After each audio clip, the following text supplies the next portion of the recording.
Numbers chapter 22. Balak sends for Balaam. Then the children of Israel moved and camped in the plains of Moab on the side of the Jordan across from Jericho. Now Balak the son of Zippor saw all that Israel had done to the Amorites.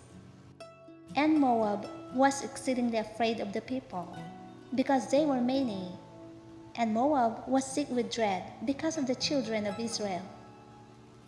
So Moab said to the elders of Midian, "Now this company will lick up everything around us, as an ox licks up the grass of the field." And Balak the son of Zippor was king of the Moabites at that time.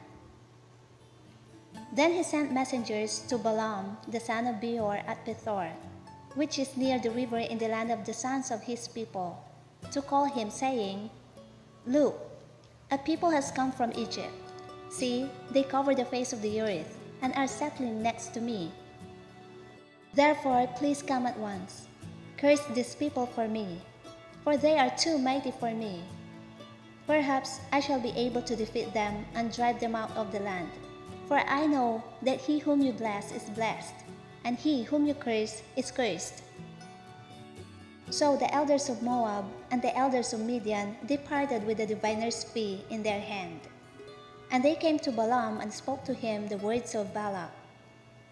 And he said to them, "Lodge here tonight, and I will bring back word to you, as the Lord speaks to me." So the princes of Moab stayed with Balaam. Then God came to Balaam and said, "Who are these men with you?" So Balaam said to God, "Balak the son of Zippor, king of Moab, has sent to me, saying, 'Look, a people has come out of Egypt, and they cover the face of the earth. Come now, curse them for me. Perhaps I shall be able to overpower them and drive them out.' And God said to Balaam, 'You shall not go with them. You shall not curse the people, for they are blessed.' So Balaam rose in the morning and said to the princes of Balak, 'Go back to your land, for the Lord has refused to give me permission to go with you.' And the princes of Moab rose and went to Balak, and said, 'Balaam refuses to come with us.' Then Balak again sent princes, more numerous and more honorable than they. And they came to Balaam and said to him, 'Thus says Balak the son of Zippor, Please let nothing hinder you from coming to me. For I will certainly honor you greatly, and I will do whatever you say to me. Therefore, please come, curse these people for me.' Then Balaam answered and said to the servants of Balak, 'Though Balak were to give me his house full of silver and gold, I could not go beyond the word of the Lord my God, to do less or more. Now, therefore, please, you also stay here tonight, that I may know what more the Lord will say to me.' And God came to Balaam at night and said to him, 'If the men come to call you, rise and go with them, but only the word which I speak to you, that you shall do.' So Balaam rose in the morning, saddled his donkey, and went with the princess of Moab. Then God's anger was aroused because he went, and the angel of the Lord took his stand in the way as an adversary against him. And he was riding on his donkey, and his 2 servants were with him. Now the donkey saw the angel of the Lord standing in the way with his drawn sword in his hand. And the donkey turned aside out of the way and went into the field. So Balaam struck the donkey to turn her back onto the road. Then the angel of the Lord stood in a narrow path between the vineyards, with a wall on this side and a wall on that side. And when the donkey saw the angel of the Lord, she pushed herself against the wall and crushed Balaam's foot against the wall. So he struck her again. Then the angel of the Lord went further, and stood in a narrow place where there was no way to turn either to the right hand or to the left. And when the donkey saw the angel of the Lord, she lay down under Balaam. So Balaam's anger was aroused, and he struck the donkey with his staff.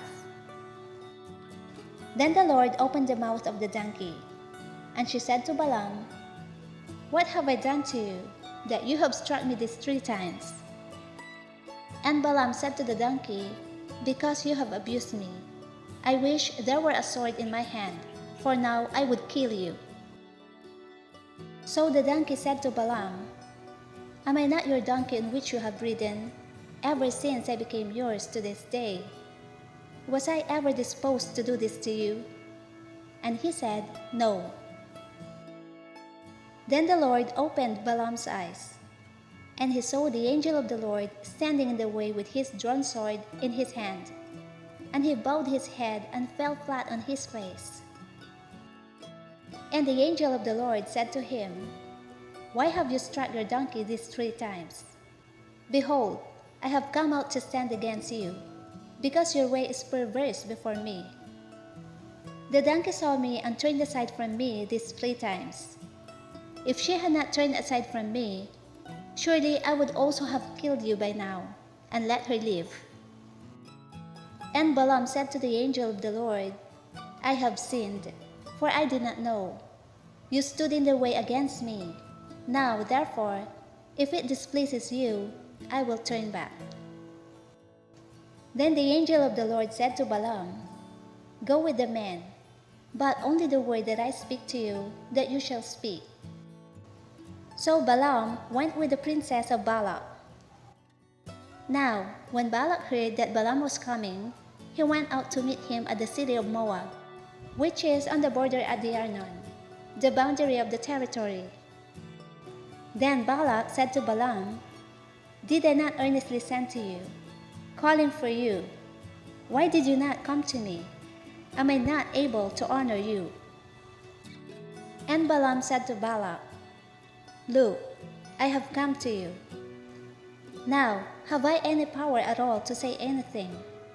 The word that God put in my mouth, that I must speak." So Balaam went to Balak, and he came to Kirjath-Huzoth. Then Balak offered oxen and sheep, and he sent some to Balaam and to the princes who were with him. So it was, the next day, that Balak took Balaam and brought him up to the high places of Baal, that from there he might observe the extent of the people.